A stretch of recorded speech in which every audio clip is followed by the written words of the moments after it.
And now there's a campaign for the free speech of Narendra Modi. But I just want to tell you who this man is.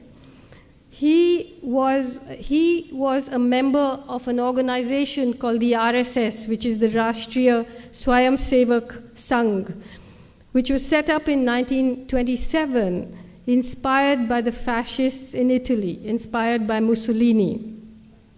One of their greatest heroes is Adolf Hitler. They very openly praise Adolf Hitler, and I'll read you some of the things that their books say.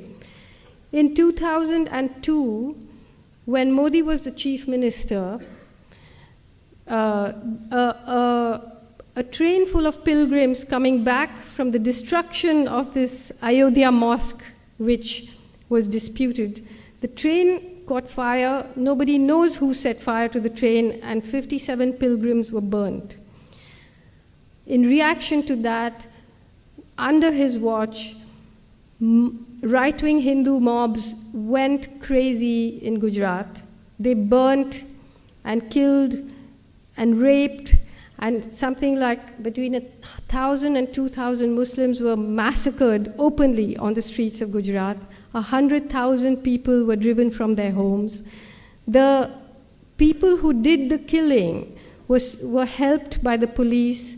There was a member of the Legislative Assembly called Ehsan Jafri who had the temerity to stand against Modi in the elections. His house was surrounded by a mob of 20,000 people. He made something like 200 phone calls asking for help. The police vans came there and went away. They didn't do anything. The mob surrounded the house. Ehsan Jafri came down and said, look, there were many people sheltering in his house. He came down and he said, look, do what you like to me, but let the women be, let the people who are taking shelter in my place be. They cut off his arms, they cut off his legs, they dragged his body around the place, and then they killed all the people there. They raped the women and they burnt them alive. So, and Modi said, well, if there's an action, there'll be a reaction. And this man is now the front runner to be the Prime Minister of India.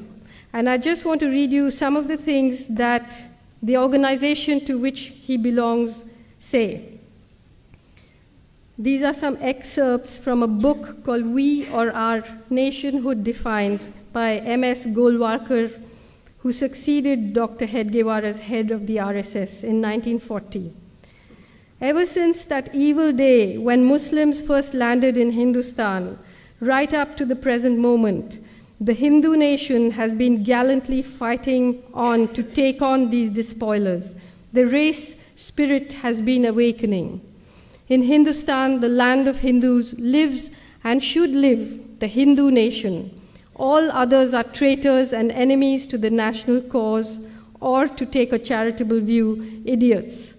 The foreign races in Hindustan may stay in the country, wholly subordinate to the Hindu nation, claiming nothing, deserving no privileges, far less any preferential treatment, not even citizens' rights.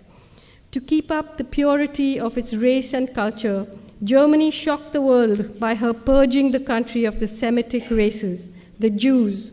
Race pride at its highest has been manifested here, a good lesson for us in Hindustan to learn and profit by. By the year 2000, the RSS had more than 60,000 branches and an army of more than 4 million volunteers preaching its doctrine across India. Now, at the time when the pogrom against the Muslims happened in 2002, there was an outcry and people were shocked. But since then, Modi has won the elections 4 times. And now he has become the most favorite candidate of India's greatest corporations because he's bringing in a lot of private investment. So if you bring in the money, then a little killing, a little raping, overseeing all of that is not such a bad thing.